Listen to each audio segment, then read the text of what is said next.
Start with an exciting shot of the lush greenhouse interior and ask, what if I told you this entire greenhouse is powered by the sun, and my plants have never been happier?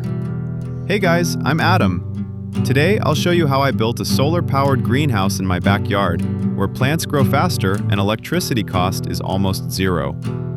Electricity prices are rising, so solar is a smart move. A greenhouse needs stable light and temperature, and solar makes it cheaper and easier. I kept the setup simple and budget-friendly. A metal frame with transparent panels for maximum sunlight. Solar panels on top power fans, lights, and a small irrigation system. Total cost, $300 to $800. If you go DIY, you can save even more. The results are impressive. Near zero electricity bills, faster plant growth, a controlled environment, and year-round gardening. Plus, it's eco-friendly.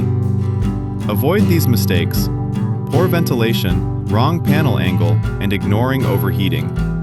Like, subscribe, and comment. Would you build one?